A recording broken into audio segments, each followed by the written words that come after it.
Welcome to this gripping YouTube documentary diving deep into the heart of Spain's narco-trafficking underworld. Imagine a shadowy empire controlling up to 80% of the hashish flooding into Europe through Spain's southern coast, using high-speed boats to smuggle tons of drugs from Morocco, evading authorities with drones, and living a life of luxury with Lamborghinis, private jets, and even audacious cameos in reggaeton music videos. But one reckless mistake, flaunting their wealth in a music video, ignited their downfall. How did two brothers from a working-class neighborhood in La Línea de la Concepción rise to become the undisputed kings of the Strait of Gibraltar? Is Francisco Tejón, known as Isco, still orchestrating Spain's largest hashish empire? In this extended long-form video, we'll unravel the true story of the Los Castaña clan, backed by verified data from police operations, court documents, and credible journalistic reports. If you're fascinated by narco stories, hashish smuggling from Morocco, or the criminal underbelly of Cadiz, stay until the end for the latest updates on their status in 2025. Hit that like button, subscribe, and ring the bell for more tales of Spain's narco world. Let's begin by painting the scene. The Campo de Gibraltar, a rugged and strategic region in southern Spain, sitting right next to the British territory of Gibraltar and a mere 14 kilometers across the strait from Morocco's northern coast. This area has been a smuggling hub for centuries, from tobacco and alcohol in the 1700s to the modern era's far more lucrative and dangerous trade, drugs. At the heart of this region lies La Línea de la Concepción, a town of roughly 63,000 people plagued by systemic issues. Unemployment rates above 30%, with youth unemployment soaring to nearly 50%. These economic hardships, combined with a lack of institutional support and opportunity, have made La Línea a breeding ground for narco clans. In 2017, police arrested 755 individuals for drug-related crimes in this region alone, with the Los Castaña clan commanding a sprawling network of over 3,000 operatives, from boat drivers to lookouts to distributors. The geography is a smuggler's paradise, secluded beaches, hidden coves, and the strait as a natural highway for hashish grown in Morocco's Rif Mountains. Recent years have seen unprecedented drug seizures. Over 11,000 kilos of cocaine were confiscated in just 2 months in 2023 at nearby ports like Huelva and Seville, signaling a surge in trafficking activity. Yet hashish remains the king of the trade, bought for as little as 300 to 500 euros per kilo in Morocco and resold for over 2,000 euros in European cities like Madrid, Paris, or Berlin. These massive profit margins fuel entire communities, but also bring violence, corruption, and addiction, turning the Campo de Gibraltar into a battleground between narcos and law enforcement. This is the world where Antonio and Francisco Tejón, better known as Los Castaña, came of age. Their nickname has humble, almost quaint origins. Their father earned a living selling roasted chestnuts at La Línea's bull ring, and the moniker stuck to the family. Growing up in one of the town's poorest neighborhoods, the brothers faced a reality familiar to many: no luxuries, no formal education, and few prospects in a town where jobs were scarce. La Línea's proximity to Gibraltar, a tax-haven and smuggling gateway, made cross-border hustles a way of life for generations, from sneaking cigarettes to dodging tariffs. For the Tejón brothers, this environment was their training ground. By age 14, they were already dabbling in petty crime, pulling off quick thefts at pharmacies and supermarkets, slipping away before anyone could pin them down. Local police often identified them as culprits, but charges against minors rarely stuck, giving them the confidence to refine their craft. These early escapades taught them how to move fast, think on their feet, and exploit the gaps in the system, skills that would later define their narco empire. As teenagers, they graduated to smuggling tobacco from Gibraltar, a low-risk, high-reward hustle that was practically a rite of passage in La Línea. This trade introduced them to the coastal routes, the rhythms of the tides, and a network of contacts willing to bend the law for a cut.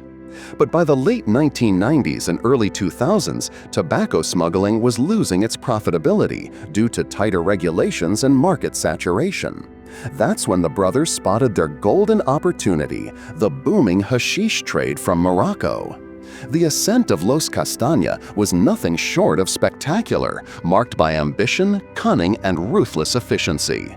They started with small shipments, testing the waters, but their deep knowledge of the Campo de Gibraltar's coastline gave them an edge. They recruited local youths, often desperate for cash in a town with few jobs, to serve as lookouts, unloaders, and drivers. These recruits, some as young as 16, were drawn by quick money and the allure of the narco lifestyle.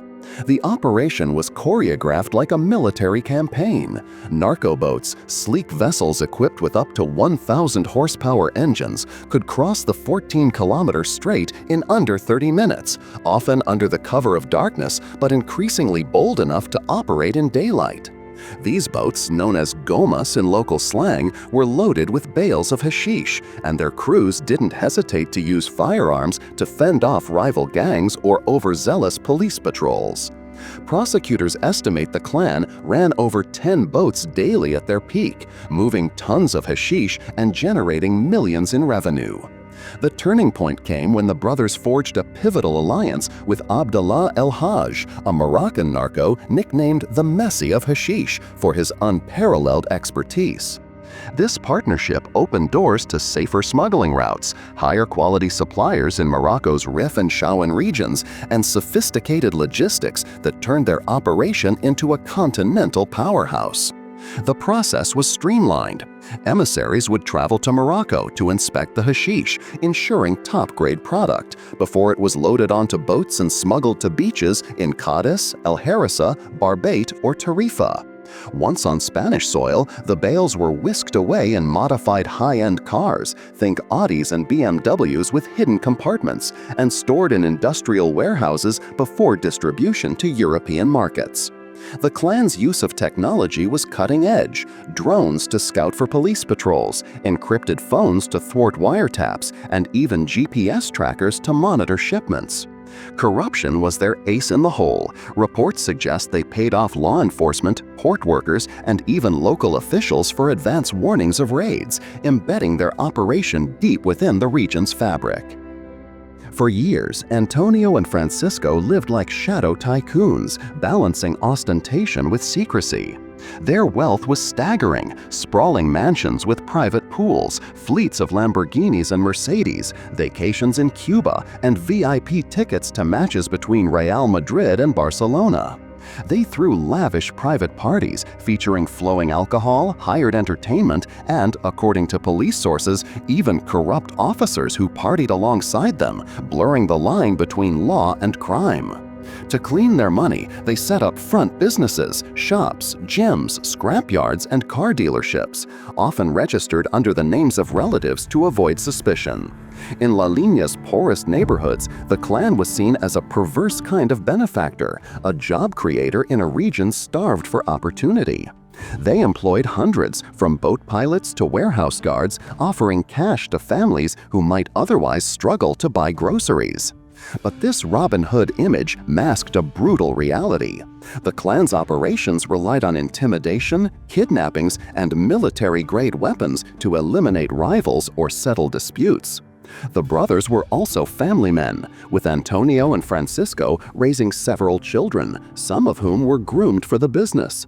Francisco, in particular, introduced one of his teenage sons to the trade, treating the clan's empire as a legacy to be passed down, much like their father's chestnut stand, but infinitely more dangerous. This sense of dynasty gave them a unique cohesion, setting them apart from looser criminal networks. The cracks in their empire began to show in 2016 with Operation Ronal, a massive police effort to dismantle their network. The brothers initially escaped, tipped off by corrupt insiders, but authorities seized 5.1 kilos of hashish at Francisco's home, leading to his first conviction and putting the clan on the radar. In 2018, Antonio faced a dramatic arrest in Morocco, was briefly released and then recaptured through international cooperation, marking a significant blow. Francisco took over, steering the clan through turbulent waters, but his ego got the better of him. In a jaw-dropping misstep, he appeared in a reggaeton music video by Clase A, surrounded by luxury cars, women, and alcohol, a blatant taunt to authorities. The video went viral, sparking public outrage and galvanizing law enforcement. Just 2 weeks later, Francisco surrendered, facing pre-trial detention. He was released on bail in 2019, only to be sent back after a prosecutor's appeal, and finally freed again in 2021 after paying a €200,000 bond. Citing health issues, he relocated to Barcelona, but the clan's days of untouchability were numbered. The climax arrived in 2023 with Spain's largest ever narco trial in Algeciras, a sprawling case involving 152 defendants. Prosecutors sought over 1,700 years in combined prison sentences and fines totaling €15 billion, with Los Castaña at the epicenter. Italian mafia sources reportedly described their network as one of Europe's most formidable hashish operations, underscoring their international reach.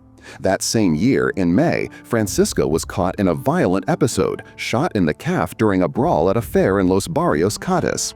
In a bizarre twist, he called the police himself, identifying his attacker as Miguel El Chulo, a rival figure. He underwent surgery and recovered without serious complications, but the incident highlighted the growing tensions in the narco world, possibly from competitors sensing the clan's weakening grip. The trial's outcome was devastating for Los Castaña. In January 2024, Antonio was sentenced to over 6 years in prison. Francisco, in a surprising turn, faced only 3 years and 1 month for a relatively minor charge involving 5 kilos of hashish, a far cry from the 20 years prosecutors had initially demanded.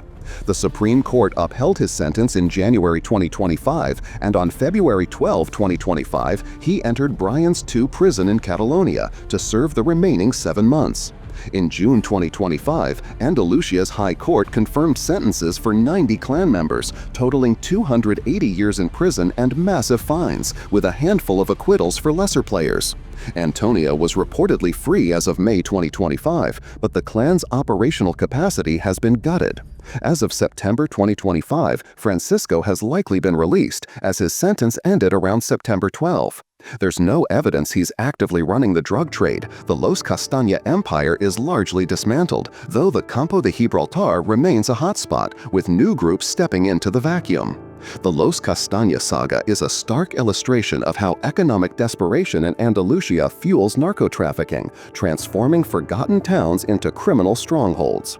From a modest family hustle to a continental empire, their story is one of ambition, cunning alliances, and catastrophic missteps.